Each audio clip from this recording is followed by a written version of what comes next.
Namo tassa bhagavato arahato samma sambuddhassa. Namo tassa bhagavato arahato samma sambuddhassa.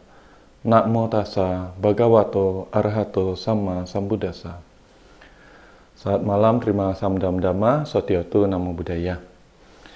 Pada kesempatan malam hari ini, saya ingin membagikan pengetahuan dhamma yang saya miliki, yaitu tentang tiga virus yang ada di dalam diri kita.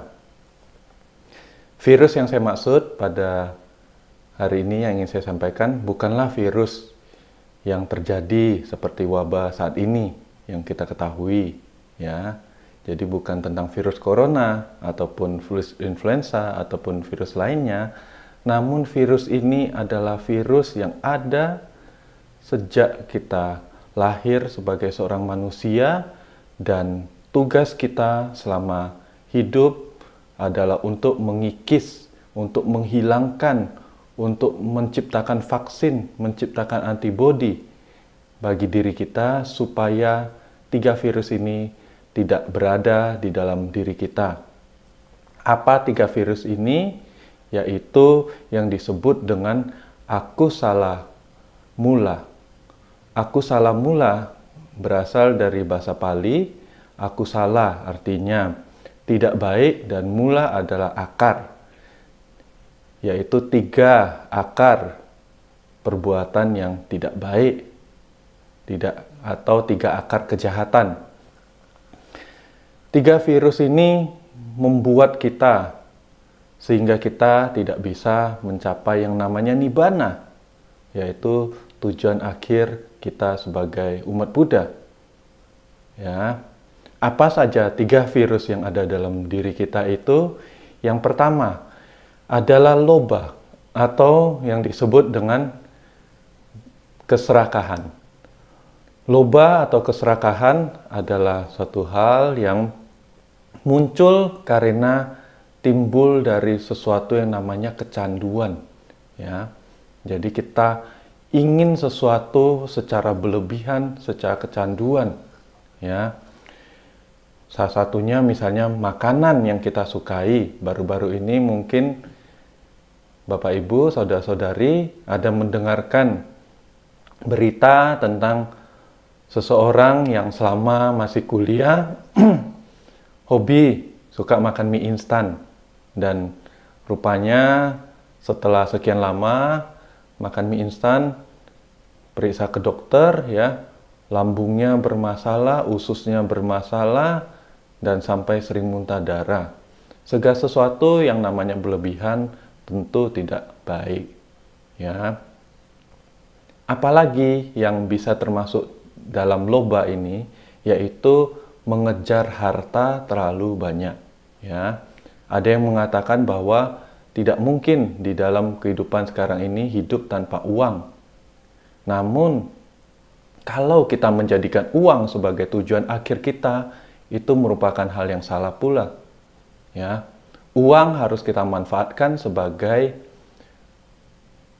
suatu alas atau suatu alat kita untuk mendapatkan kenyamanan.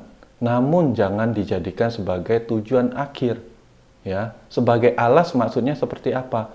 Ibarat sendal, ibarat sepatu. Kalau kita memakai sendal, memakai sepatu, kita jalan ke tempat yang panas, jalan di tempat yang berbatu, kaki kita merasa nyaman. Jangan alas kaki atau sendal tersebut kita taruh di atas kepala kita, kita jadikan yang tertinggi. Itu tentu akan salah. Ya. Nah, untuk itu, untuk menghilangkan yang namanya lobha ini, kita harus mengembangkan yang namanya berdana, atau memberi bisa dengan banyak cara, ya. Seperti saat ini, ya, misalnya kita bisa dengan berdana untuk orang-orang yang membutuhkan. Kita tahu pada saat masa pandemi seperti sekarang ini, banyak orang yang membutuhkan bantuan, ya, bantuan sembako ataupun rumah sakit, puskesmas, tenaga medis, mereka membutuhkan bantuan-bantuan seperti APD dan sebagainya, ya. Ataupun jika ingin membantu ke tempat ibadah, ke wihara, ya, tapi tidak bisa datang, saat ini di wihara pun rata-rata juga sudah bisa kita lakukan dengan cara berdana online, ya, melalui aplikasi online, melalui transfer, m-banking, dan sebagainya. Ataupun kalau kita ingin yang di bidang kemanusiaan, ya, sekarang ini banyak aplikasi-aplikasi, ya, yang menunjang kita, memudahkan kita, mengingatkan kita untuk rutin berdana, ya.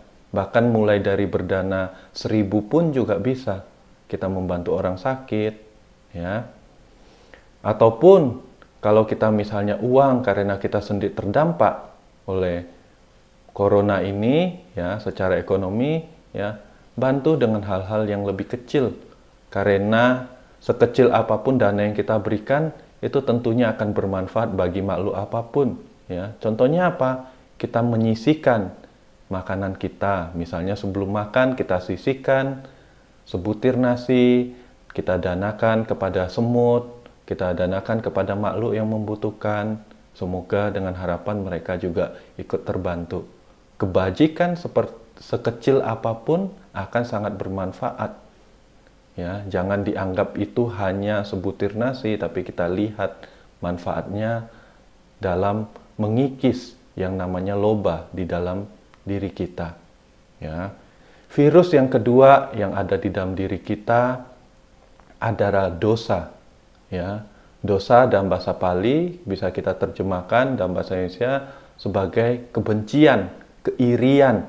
Ya, saat ini saya banyak sekali menemukan, ya, misalnya seperti kemarin sedang viral ada salah satu influencer, ya, membuat musik, membuat lagu, video klip. Kita tahu suaranya banyak yang mengatakan suaranya nggak bagus, ya.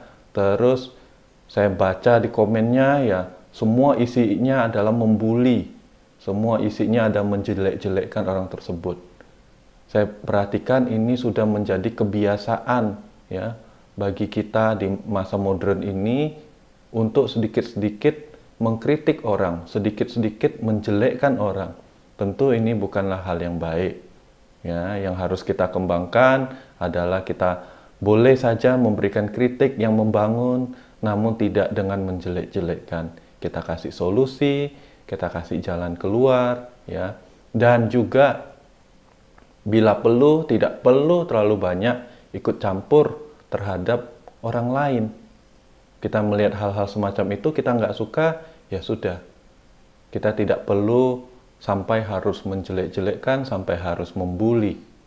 Ataupun kita menganggap ajaran agama Buddha adalah yang terbaik, sehingga kita menjelek-jelekkan kelompok lain. Kita menganggap Theravada adalah yang terbaik, sehingga kita menjelek-jelekkan orang lain. Tentu ini akan memunculkan yang namanya perpecahan. Ya, hal-hal tersebut harus kita usahakan untuk tidak terjadi. Janganlah kita memunculkan hal-hal yang buruk yang belum muncul di dalam hidup kita. Hal-hal buruk yang belum muncul, jangan kita munculkan. Hal-hal baik yang belum muncul, kita munculkan.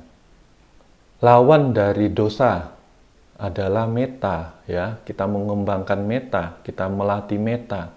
Melatih metta dengan cara apa? Melatih cinta kasih dengan cara apa? Banyak sekali yang bisa kita lakukan. Kita bersikap ramah terhadap orang lain, ya. Kita menjaga ucapan kita, berusaha tidak menyakiti perasaan orang lain. Kita membantu orang lain kalau mereka membutuhkan, ya. Ataupun misalnya pada saat kita melihat terjadi kecelakaan, ya, merasa kasihan, merasa ingin membantu saja itu sudah termasuk perbuatan baik dengan pikiran, ya. Jangan dipikir, wah, saya tidak menolong, saya merasa bersalah. Tidak, Anda merasa ingin menolong saja itu sudah termasuk perbuatan baik. Karena perbuatan baik atau kama, ya, dilihat dari niatnya. Dengan kita sudah berniat berbuat baik saja, itu sudah termasuk melakukan perbuatan yang baik. Sebaliknya, Misalnya pada saat kita melihat tayangan di televisi, tayangan di YouTube, ya, melihat ada orang yang tidak peduli terhadap corona ini, kemudian mereka pergi seenaknya, ya, mereka berkumpul seenaknya, kemudian kita semoga mereka terkena corona, ya, itu termasuk perbuatan buruk. Dengan kita semoga saja, ya, mereka mendapatkan hal-hal yang buruk, berharap orang lain mengalami hal-hal yang buruk, itu sudah termasuk perbuatan buruk pula melalui pikiran. Maka dari itu, kita harus bisa menjaga pikiran kita, harus banyak mengembangkan meta, ya. Jangan berpikiran negatif terhadap orang lain, jangan menjelek-jelekkan orang lain walaupun lewat pikiran. Kemudian yang ketiga adalah virus yang ada di dalam diri kita adalah moha atau ketidaktahuan atau kegelapan batin. Moha atau kegelapan batin berawal dari kecuekan kita. Kita menganggap diri kita yang paling benar, apa yang kita pegang selama ini sesuatu yang benar. Ya. Misalnya kita mendapatkan informasi yang kita belum tahu itu benar atau tidak, kemudian kita sebarluaskan, ya. Misalnya minum air panas menyembuhkan corona, kita cari tahu dulu, jangan kita sebarluaskan. Rupanya kalau itu berita yang salah, kita sampaikan itu berita yang salah. Jangan kita langsung menyebarluaskan, malah menyesatkan orang lain, ya. Kemudian memiliki prinsip hidup, ya. Tentu memiliki prinsip hidup yang baik itu ada sesuatu yang bagus juga. Tapi kalau kita menganggap diri kita sudah paling benar, itu ada sesuatu yang salah. Contoh, pada saat kita ada masalah, kita menganggap jangan keluar dari masalah itu dengan cara minum-minum, ya. Dengan cara minuman keras, dengan cara mabuk-mabukan. Dengan seperti itu kita merasa masalah akan selesai. Ya, tentu ini bukanlah hal yang baik, ya. Minum-minum bukan berarti masalah kita selesai. Kita melupakan sementara masalah tersebut, namun masalah tersebut masih ada. Tipe orang-orang yang menganggap hal-hal ini sebagai jalan keluar dari masalahnya, tandanya masih ada moha, masih ada virus kegelapan batin di dalam dirinya. Ibarat pada saat kita ada luka, ya, ada koreng, kita korek-korek, ya, kita garuk-garuk, kita merasa nyaman, namun sebenarnya itu bukanlah solusi. Kadang digaruk-garuk, dikorek-korek, korengnya semakin besar, menimbulkan luka baru, menimbulkan infeksi yang baru. Nah, maka dari itu, untuk menghilangkan moha di dalam diri kita, kita harus mengembangkan yang namanya panya atau kebijaksanaan. Bagaimana cara mengembangkan panya dalam diri kita adalah dengan banyak belajar. Sumbernya bisa dari mana saja. Tentu kita harus cari sumber yang terbaik. Banyak mencari informasi, tidak hanya pada satu sumber. Bertanya kepada orang yang lebih bijak. Jika ingin jago dalam memasak, tentu kita harus belajar kepada orang yang sudah ahli memasak. Begitu pula, jika ingin menyelesaikan masalah, jika ingin meraih kesuksesan, kita belajarlah kepada orang yang lebih sukses, yang bisa menyelesaikan masalah-masalah. Jangan kita menganggap apa yang sudah menjadi pikiran kita selama ini ada sesuatu yang benar.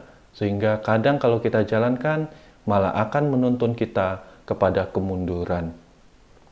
Itulah 3 virus yang ada di dalam tubuh kita, yang ada di dalam diri kita, yang harus kita singkirkan segera. Kita cari sehingga antibodi kita semakin kuat, sehingga tubuh kita semakin kuat, sehingga kita menghilangkan itu dalam pikiran kita, dan sampai akhirnya dengan menghilangkan 3 virus tersebut, kita bisa mencapai yang namanya Nibbana sebagai tujuan akhir kita sebagai umat Buddha. Itu yang bisa saya sampaikan pada kesempatan malam hari ini. Semoga dapat bermanfaat bagi kita semua, dan semoga Anda berbahagia semuanya. Semoga Anda sehat selalu. Sabe sata bawantu sukitata, semoga semua makhluk hidup berbahagia. Sadu, sadu, sadu. Terima kasih, selamat malam, terima samdam dhamma, sotihotu namo buddhaya.